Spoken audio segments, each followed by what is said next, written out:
So I was doing a play. Okay.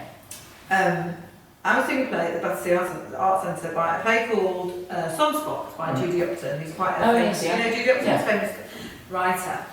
And I was rehearsing for this play. I was playing the older sister, and I had this younger sister. And it's quite a rude play actually.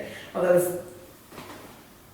was things that went on in the play. Okay. Anyway, it wasn't explicit, but you know, I was not like a really sweet character. But there was this lovely girl playing my sister, and she kept getting recalls for this children's programme called Wizadora. I'd never heard of it. Sorry, Wizadora. Right. Yes. And I wasn't really. I was so into theatre at the time, and I was always into left-wing avant-garde and, you know, world-changing political theatre. Right. I wasn't. Wizadora wasn't something that I thought of. No. So she kept going for more and more recalls and getting really upset about this programme called Wizadora. Right. And obviously the play opened, and I forgot all about her. I mean, not her, but the Wizadora. Yes. And then one day, my agent phoned me and said, "Oh, I've got an interview for something called Wizadora." And because I hadn't really taken much interest, I suddenly thought, "Oh, maybe that's the thing that other girl went for." And I didn't, she's called Emily, she's a lovely girl, much lovelier than me. But I went for the audition, because I was like so busy doing political theatre, I wasn't like, I didn't really sort of think, oh, I really want this. So I was quite relaxed and read, and then I got a recall. And then the problem is then I think they'd auditioned lots of people, and then I went for another recall, and then they gave me the role. And then what happened is that everybody, like the producer and the executive producer, quite a lot of them came to see me in this play.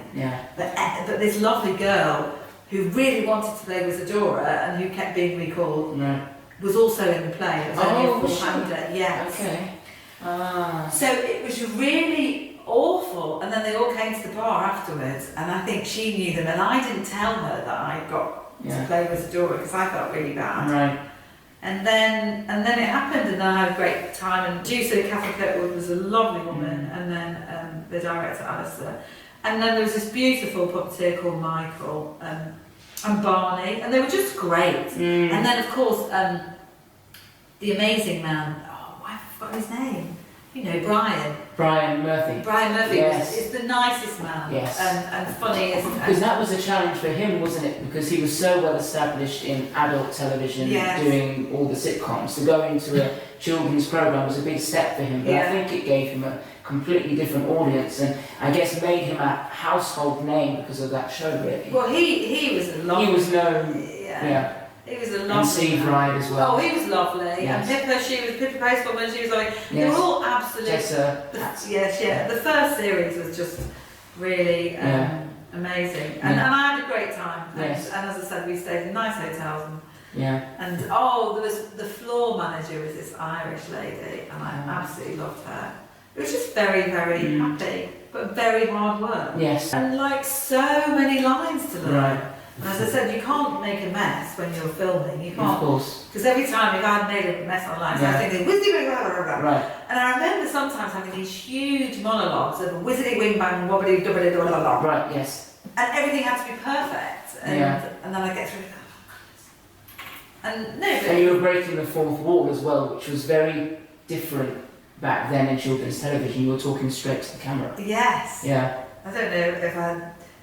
Yeah, it was definitely the first, the first big role I had in TV. Was it? Okay. Yeah, I mean, in terms of time on set and making great relationships, and I mean, it was just a very, very happy time, that first series. Yeah. And but you could never relive. Nothing's ever happened twice. Yeah. So, you could tell as well when a script was even watching because I think the whole series it was fantastic because it was based on the national curriculum, which was very interesting because it had a very high level of education there. And there were some episodes that were purely educational based and others that were more entertaining for children. Remember, you just knew, when we went for the read-through, can you imagine we had to read 36 scripts? Yes. So normally, if you were reading through a TV play, you'd be there for a couple of hours doing one episode or something, but on a Wizadora day, I don't think we had one read-through day, I think we had a few, but we'd have to go through 36 scripts. and you get to one of them, and then you just think, oh, thank goodness it's one of their scripts. Yes. They were always really good. Yeah. But the costume woman, you know, when I saw the costumes, I said, oh, they're very old-fashioned. Right. And I actually knew the costume director because I'd worked with her on something else. And so we went to the King's Road. Ah. And I had my own budget, and I said, right, I want trainers. Oh yes. Yeah, yes. so I said, I don't want no shoes. I said, I had sparkly trainers, I had green trainers, and I had a little skirt. She made me a little skirt and t-shirt, and I just thought, it was sort of a bit more modern, and I had very short spiky hair at the time. I remember, So I sort of looked like a bit of a punk, and a sort of punk wizard. And it's funny actually because, as I said to you, I remember I never looked at anything, but there was this one review once about me it was really rude about me, saying that I looked like a haggard drug addict because I was so thin with spiky hair. But so I suppose that's the only thing that was different. I don't know. I don't really know. But I'd never done anything to do with children's TV before. Oh, alright, okay. So I was, I literally, because I was going to say, when they all came to see me in this play, I was playing a very wide, sort of complete opposite to Wizadora, like really quite a dark, very dark character. So when they came, I was thinking, oh my gosh, they might change their mind of seeing me in this. I sort of had a very sort of avant-garde political theatre career. But what happened was, as a result of Wizadora, I started being offered these pantomimes, and they pay, but commercial ones. Yes, right. That pay a lot of money. Yeah. And I've got more money for the pantomimes than I did for the filming, but really, because I'm a producer. No.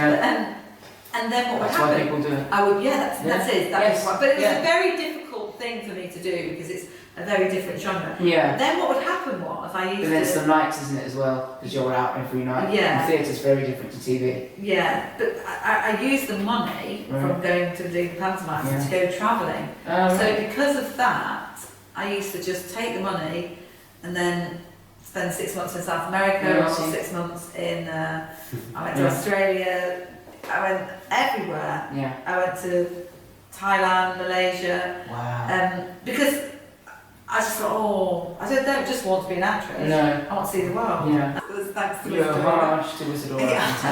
Thank you, Wizadora. Yes. Yeah. I heard there could be a chance for Wizadora to return. Yeah. Would you take on that role once more? Oh, you know what? I think... And make all us very happy? Yeah, I think really I should take it on. No, I don't. I've had a long time off acting because I've been bringing up my children.